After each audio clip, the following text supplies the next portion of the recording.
In last 8 years, Code Gladiators has engaged over 15 lakh software professionals and also roughly 150 top clients. And this is quite a number actually, and it was quite a journey this far.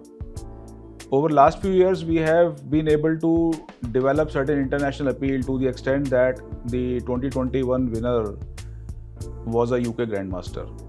The focus of Code Gladiator has always been to engage the top talent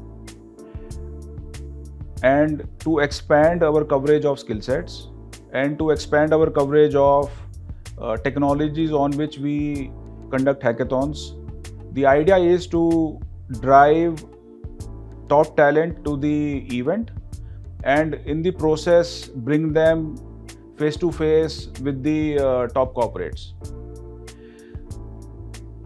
The fundamental flaw with the current recruitment system is it is based on the resume taken from job boards.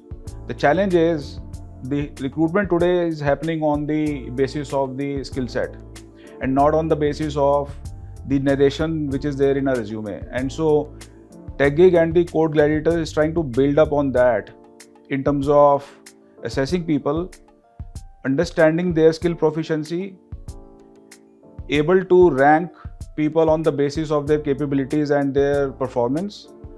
So focus of Code Gladiators has been to add new skill sets, expand the coverage of what all skills we cover in the assessment, and make the contest more and more complex so as to bring the top talent to the contest and bring them face to face with the companies.